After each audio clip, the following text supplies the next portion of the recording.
Hi friend, welcome to A1 story Hindi में आपका स्वागत है।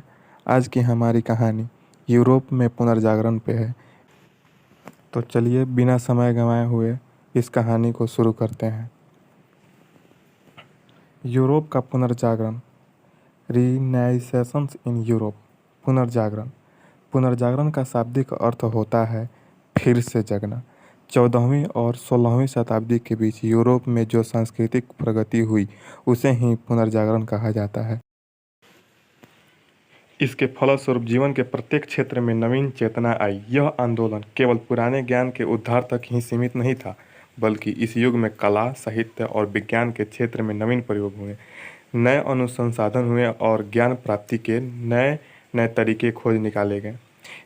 इसने परलोकवाद और धर्मवाद के स्थान पर मानवतावाद को प्रतिष्ठित किया। पुनर्जागरण वह आंदोलन था जिसके द्वारा पश्चिम के राष्ट्र मध्य युग से निकलकर आधुनिक युग के विचार और जीवन शैली अपनाने लगे। यूरोप के निवासियों ने भौगोलिक, व्यापारिक, सामाजिक तथा आध्यात्मिक क्षेत्रों में प्रगति की। इस युग में लोगों ने मध्यकालीन संकीर्णता छोड़कर स्वयं को नई खोजों, नवीनतम विचारों तथा सामाजिक, सांस्कृतिक एवं बौद्धिक उन्नति से सुसज्जित किया। प्रत्येक क्षेत्र में सर्वथा नवीन दृष्टिकोण, आदर्श और आशा का संचार हुआ। साहित्य, कला, दर्शन, विज्ञान, वाणिज्य, व्यवसाय, समाज और राजनीति पर से धर्म का प्रभाव समाप्त हो गया। इस प्रकार पुनर्जागरण उस बौद्धिक आंदोलन का नाम है जिसने रोमन और यूनान की प्राचीन सभ्यता संस्कृति का पुनरुद्धार कर नई चेतना को जन्म दिया। यूरोप में पुनर्जागरण के कारण फर्स्ट कारण यह है कि व्यापार तथा नगरों का विकास। पुनर्जागरण का सबसे महत्वपूर्ण कारण वाणिज्य व्यापार का विकास था। नए नए देशों के साथ लोगों का व्यापारिक संबंध कायम हुआ और उन्हें वहां की सभ्यता, संस्कृति को जानने का अवसर मिला। व्यापार के विकास ने एक नए व्यापारी वर्ग को जन्म दिया। व्यापारी वर्ग का कटु आलोचक और कट्टर विरोधी था। व्यापारी वर्ग ने चिंतकों, विचारकों, साहित्यकारों और वैज्ञानिकों को प्रश्रय दिया। इस प्रकार व्यापारी वर्ग को छत्रछाया में ज्ञान विज्ञान की प्रगति हुई। व्यापार के विकास से नए नए शहर बसे। इन सोरेन में व्यापार के सिलसिले में अनेक देशों के व्यापारी आते थे। उनके बीच विचारों का आदान प्रदान होता था। विचारों के आदान प्रदान से जनसाधारण का बौद्धिक स्तर विकास हुआ। 2. पूरब से संपर्क। जिस समय यूरोप के निवासी बौद्धिक दृष्टि से पिछड़े हुए थे, अरब वाले एक नई सभ्यता संस्कृति को जन्म दे चुके थे। अरबों का साम्राज्य स्पेन और उत्तरी अफ्रीका तक फैला हुआ था। वे अपने साम्राज्य विस्तार के साथ साथ ज्ञान विज्ञान को भी फैला रखे थे। अरबों से संपर्क के कारण पश्चिमी वालों को भी लाभ हुआ। तीसरा कारण मध्यकालीन पंडित पंथ की परंपरा। अरबों से प्राप्त ज्ञान को आधार मानकर यूरोप के विद्वानों ने अरस्तु के अध्ययन पर जोर दिया। उन्होंने पंडित पंथ परंपरा चलाई। इनमें प्राचीनता तथा प्रामाणिकतावाद की प्रधानता थी। प्राचीन साहित्य को पुनर्जीवित करने का प्रयास किया। विभिन्न भाषाओं में प्राचीन साहित्य का अनुवाद किया गया। इस विचार पद्धति से अरस्तु दर्शन की प्रधानता थी। का चौथा कारण कागज तथा मुद्रण कला का आविष्कार। पुनर्जागरण को आगे बढ़ाने में कागज और मुद्रण कला का योगदान महत्वपूर्ण था।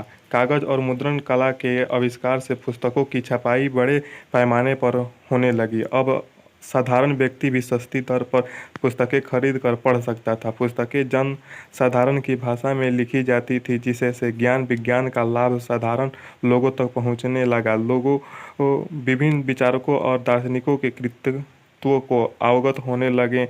उनमें बौद्धिक जागरूकता आई। पांचवा कारण मंगोल साम्राज्य का सांस्कृतिक महत्व। मंगोल सम्राट कुबलाई खां का दरबार पूर्व और पश्चिम के विद्वानों का मिलन स्थल था। उसका दरबार देश विदेश के विद्वानों, धर्म प्रचारकों और व्यापारियों से भरा रहता था। इन विद्वानों के बीच पारस्परिक विचार विनिमय से ज्ञान विज्ञान की प्रगति में सहायता मिली। यूरोप के यात्रियों ने गन पाउडर, कागज और जहाजी कंपास की निर्माण विधि सीखकर अपने देश में इनके प्रयोग का प्रयत्न किया। इस प्रकार मंगोल साम्राज्य ने पुनर्जागरण को आगे बढ़ाने में वाहन का काम किया। 6. कस्तूनतनिया का पतन।